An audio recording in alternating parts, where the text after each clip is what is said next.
Bismillahirrahmanirrahim. Assalamualaikum warahmatullahi wabarakatuh. Innal hamdalillah nahmaduhu wa nasta'inuhu wa nastaghfiruh wa na'udzu billahi min shururi anfusina wa sayyiati a'malina. May yahdihillahu fala mudilla lahu wa may yudlil fala hadiya lahu.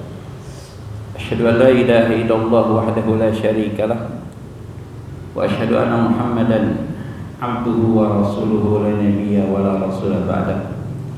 Allahumma shalli wa sallim wa barik ala nabiyyina Muhammadin wa ala alihi wa ashabihi wa man tabi'ahu bi ihsan ila yaumiddin. Summa amma ba'd. Kaum muslimin rahimakumullah, di kesempatan kali ini insyaallah kita akan mencoba mengkaji ibadah untuk orang-orang yang sakit dan juga untuk orang-orang yang sedang melakukan safar atau perjalanan. Syariat Islam ini syariat yang fleksibel, ya, syariat yang bisa dilaksanakan oleh orang yang sehat ataupun oleh orang yang sakit. Bahkan di banyak ibadah Islam membedakan antara syariat orang yang kuat dengan orang yang lemah. Ya, terkadang membedakan syariat orang kaya dan orang yang miskin. Ya, dibedakan oleh Islam untuk menunjukkan bahwa Islam itu mudah dan bisa dilaksanakan oleh siapapun orangnya. Ya, seperti syariat zakat itu khusus untuk orang-orang yang mempunyai harta banyak. Orang yang tidak punya harta tidak ada kewajiban zakat. Ya. Seperti ibadah saum itu hanya untuk orang yang sehat, yang mungkin, yang berakal. Untuk orang sakit, orang musafir dia tidak wajib puasa Ramadan. Ya.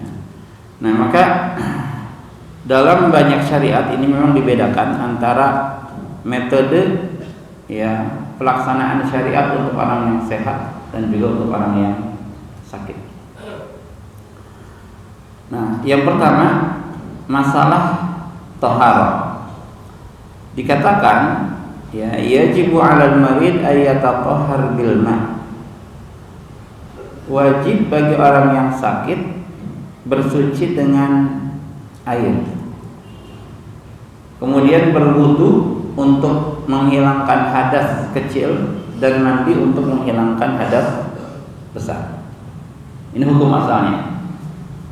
Idza kana la yastati' taharah bil ma', kalau tidak bisa taharah dengan air, ya, baik karena lemah atau karena khawatir sakitnya bertambah atau karena khawatir kesembuhannya itu bisa lama, fa innahu yatayammam, maka dia boleh bertayamum. Jadi mulai beda, ya, yang tadinya harus dengan air jadi diperbolehkan bertayamum karena sakit, baik untuk menghilangkan hadas kecil ataupun untuk menghilangkan hadas besar. Jadi metodenya sama, yaitu tayamum dengan cara yang sama, baik untuk hadas kecil ataupun hadas besar. Beda kalau dengan air. Kalau dengan air menghilangkan hadas kecil berwudu, menghilangkan hadas besar dengan mandi. Tapi kalau tayamum itu sama saja, baik, ya, untuk menghilangkan hadas kecil ataupun menghilangkan hadas besar. Wa yastajmir minal baul wal ghaid bi thalathati ahjar. Kemudian beristijmar. Apa itu istijmar? Yaitu membersihkan najis dengan menggunakan batu atau tisu atau kertas atau benda yang semacamnya yang bisa mengangkat najis. Ya. Baik ketika buang air kecil ataupun buang air besar dengan 3 batu. Ya. Ketika dia sakit. Boleh dengan batu, dengan tisu atau dengan semacamnya. Itu diperbolehkan. Nah, istijmar ini sebenarnya pilihan, bukan hanya untuk orang yang sakit, orang yang sehat pun dia boleh menggunakan tisu walaupun ada air. Ya, di kloset ada air, ada tisu. Nah, dia boleh memilih salah satunya. Ya, kalau ingin menggunakan dua-duanya maka tisu dulu baru air. Ya, tapi kalau kita memilih salah satunya saja, maka itu mencukupkan. Nah, kemudian bagaimana sifat tayamum?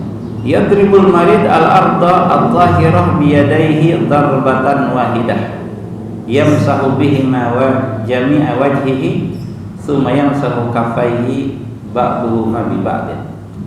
Nah, cara tayamum dijelaskan di antara metodenya yaitu dengan memukulkan bumi dengan telapak tangan. Ya, memukulkan tanah yang suci sekali pukulan.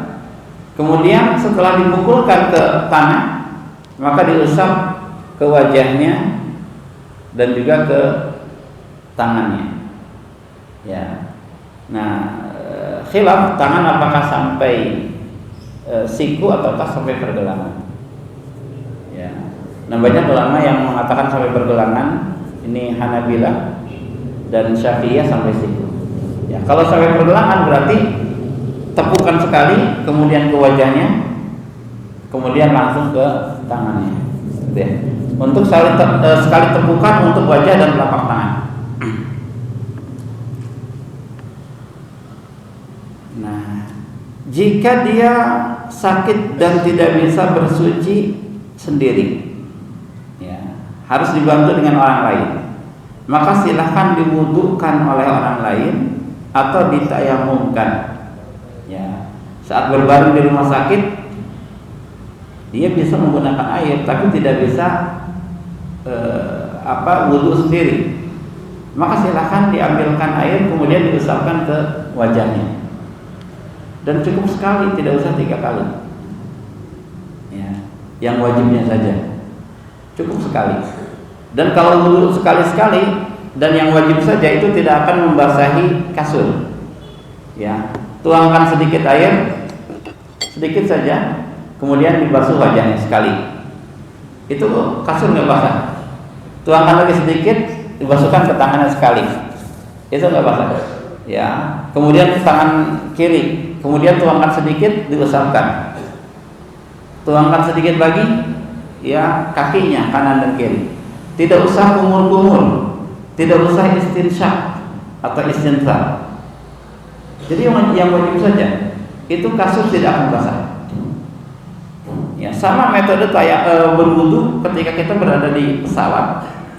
Ya, jamaah umroh misalkan wudu di kursi, ambil air sedikit, ya, sekali ke wajahnya, sekali ke tangannya, itu tidak membasahi kursi sama sekali, gitu ya. Jadi menghilangkan hal-hal yang sunnah, hanya yang wajib saja. Atau kalau tidak bisa maka bertayamum, ditayamumkan. Ya. Nah, ini.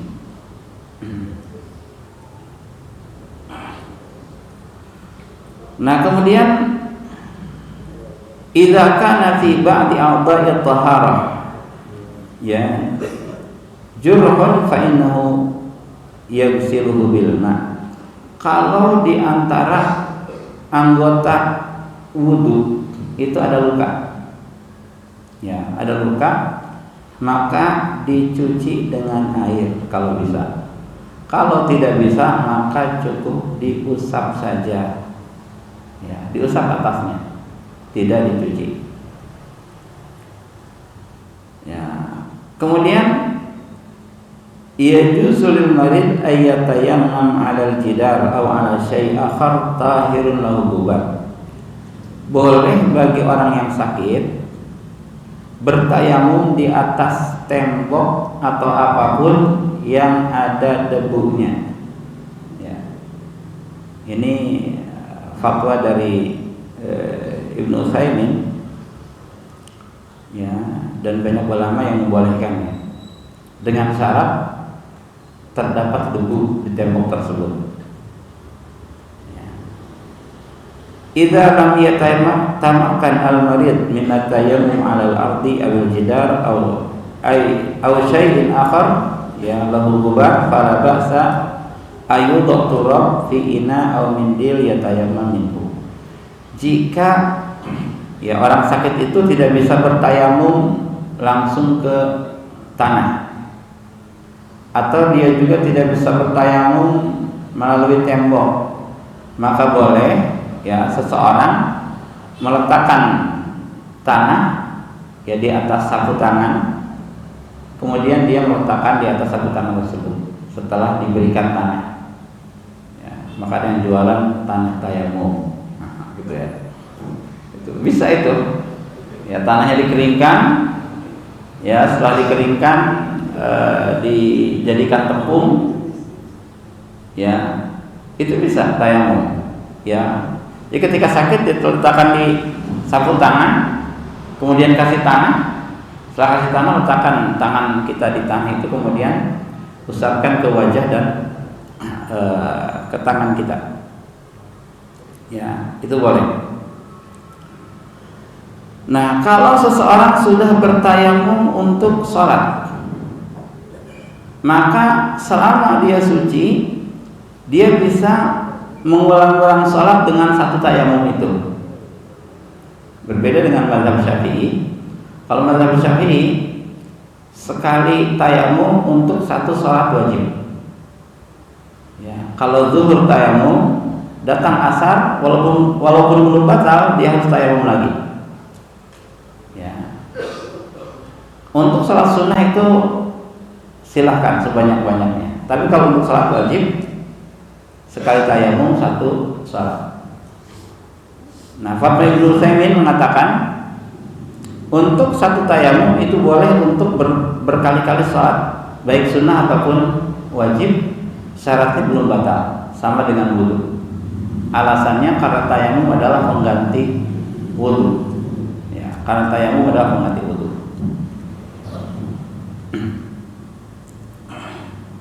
Nah, kemudian yajibu 'alal marid ay yutahhir badanahu minan najasat. Wajib bagi orang yang sakit untuk menyucikan badannya dari najis. Kalau tidak bisa, maka silahkan sholat sesuai dengan keadaannya. Sholatnya sah dan tidak usah mengulang. Jadi hukum asalnya bersihkan dulu badan kita dari hal najis. Kalau tidak bisa, maka silahkan sholat walaupun badannya najis ya, dan sholatnya sah, tidak usah mengulangi. Wajib bagi orang yang sakit untuk sholat dengan pakaian yang suci. Kalau tidak bisa, maka silahkan sholat dengan pakaian yang terkena najis, dan sholatnya sah serta tidak usah diulangi ya. Wajib bagi orang yang sakit untuk sholat di atas tempat yang suci ya, sebab sholat itu badannya suci, pakaiannya suci, tempatnya suci. Jadi wajib di tempat yang suci. Kalau tidak bisa, kasurnya imam ini tidak bisa digonta-ganti ya, dan sudah terkena najis kasurnya, maka silahkan sholat di atas ya kasur yang terkena najis. Kalau tidak bisa diganti ya, atau dilapisi dengan kasur najis kemudian dilapisi dengan terpal yang suci, itu kalau bisa seperti itu. Kalau tidak bisa, maka tidak apa-apa ya, salat di atas tempat yang bernajis dan salatnya sah serta tidak usah diulangi. La yajuzu lil marid ay yu'akhir as-shalah an waqtiha min ajli al-ajzi an at-taharah. Tidak boleh bagi orang yang sakit mengakhirkan sholat sampai keluar waktunya dengan alasan lemah atau tidak bisa berwudu, tapi dia harus ya bersuci ya sebisanya, kemudian sholat tepat pada waktunya ya, walaupun dengan pakaian yang najis, kemudian badan yang ada najis dan tempat yang bernajis, silahkan sholat saja. Ini fatwa dari Ibnu Utsaimin dalam Arkanul Islam. Nah, kemudian jamaah rahimakumullah,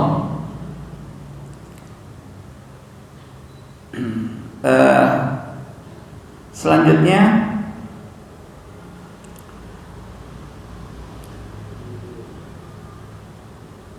tentang sifat salat orang yang sakit. Ya. Yajibu 'alal marid indal qudrah ay yusalliya al-fariḍah qa'iman. Wajib bagi orang yang sakit, ya, ketika dia mampu untuk salat dalam keadaan berdiri. Salat wajib tentunya. Salat wajib harus berdiri. Walaupun dia harus memegang tongkat atau bersandar pada tembok.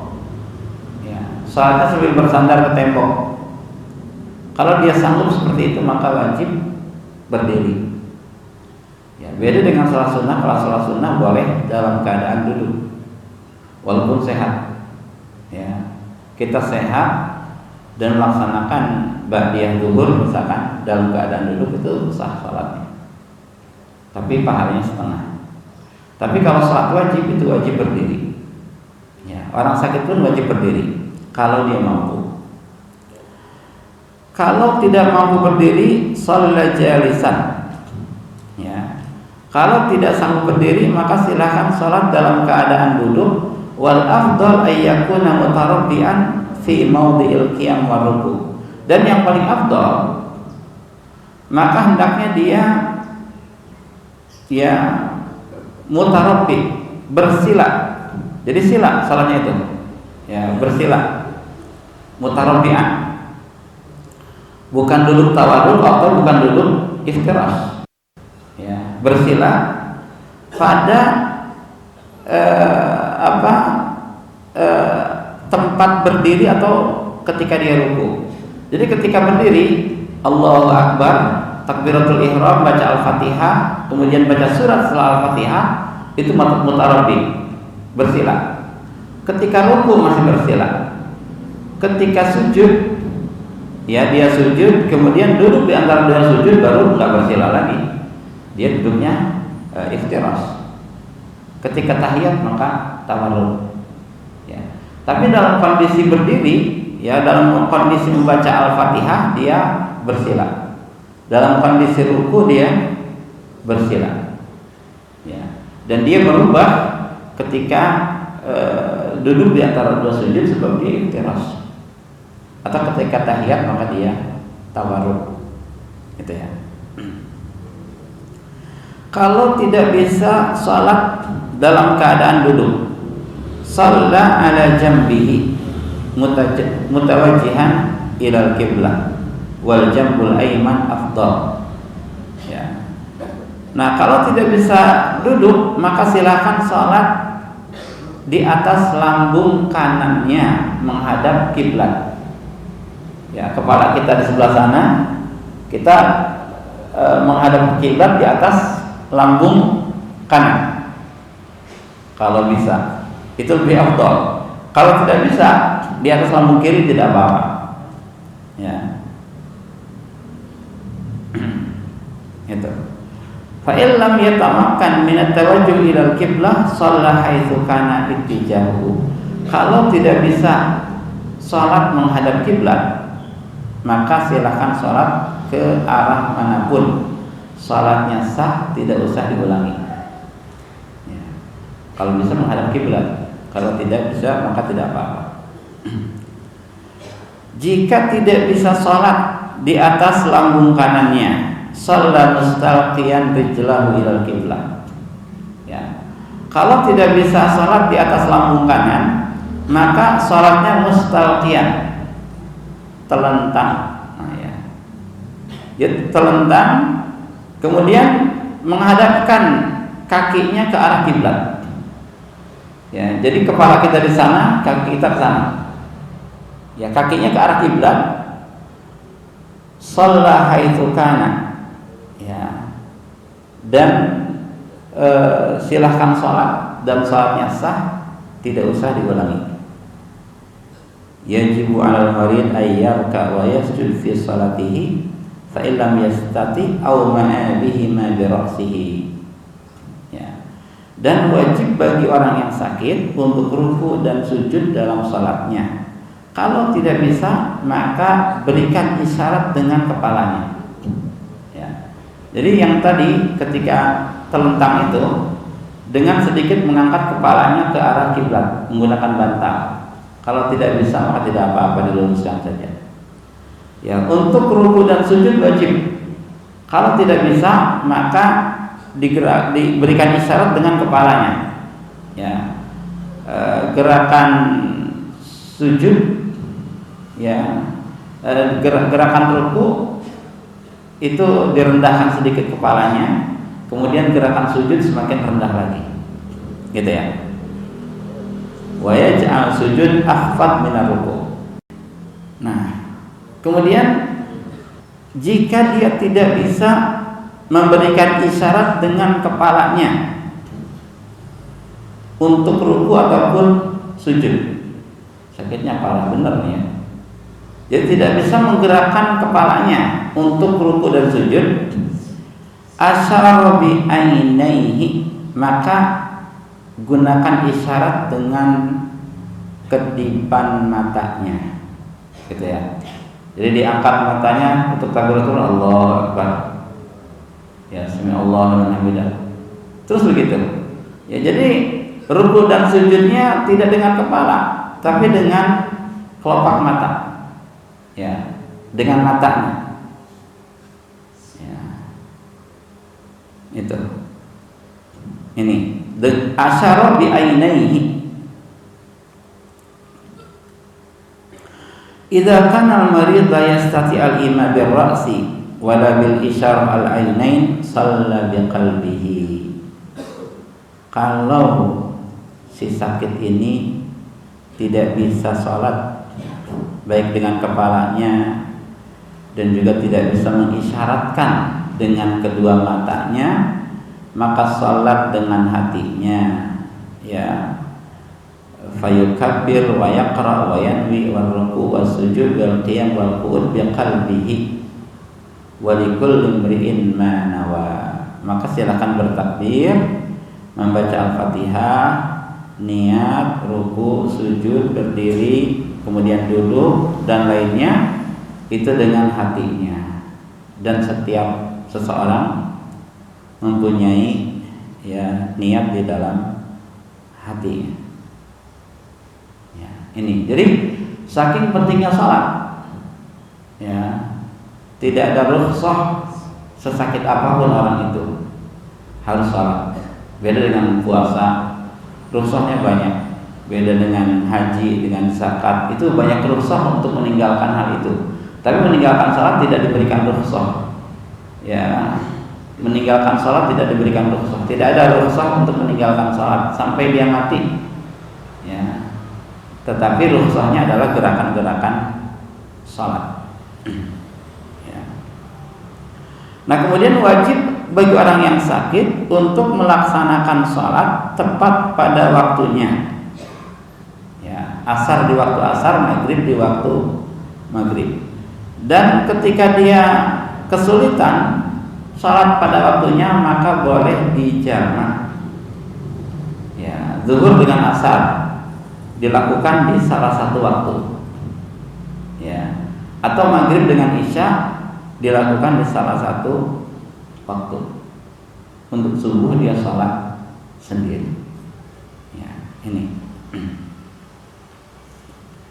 Nah, kemudian kalau orang sakit ini dia sedang safar untuk pengobatan, maka dia boleh mengqashar salat rubaiyah. Ini khusus lagi, ya, mengqashar salat rubaiyah. Salat rubaiyah yaitu salat yang berjumlah 4 rakaat, yaitu zuhur, asar, dan isya. Itu boleh diqashar menjadi 2 rakaat, 2 rakaat. Untuk maghrib tetap 3 rakaat, untuk subuh tetap 2 rakaat. Walaupun dalam daerah safar dia mungkin lama, 2 bulan, 3 bulan. Selama 3 bulan itu dia boleh mengqashar seluruh salat rubaiyah. Jadi kalau qasar itu berkaitan dengan safar. Ya. Kalau dia mukim, maka tetap walaupun sakit, isya harus 4 rakaat, zuhur harus 4 rakaat, asar harus 4 rakaat. Ya, kalaupun dia sakit, tidak bisa diqasar. Ya, sakit hanya bisa menjama saja, tidak boleh diqasar. Tapi kalau menjama itu berkaitan dengan masyaqqah, dengan kesulitan. Ya, kalau qasar berkaitan dengan safar. Nah, ini jamaah rahimahullah, di antara metode ya atau tata cara ibadah terutama taharah dan salat ya untuk orang yang sakit dan musafir. Ya masih ada pembahasan seperti saumnya orang yang sakit, kemudian juga haji atau umrohnya orang yang sakit, itu dibedakan dengan orang yang sehat. Insya Allah pada kesempatan lain ya kita akan membahas untuk puasa dan juga haji untuk orang yang sakit. Wallahu a'lam. Subhanakallahumma wa bihamdika asyhadu an la ilaha illa anta astaghfiruka wa atubu ilaik. Assalamualaikum warahmatullahi wabarakatuh.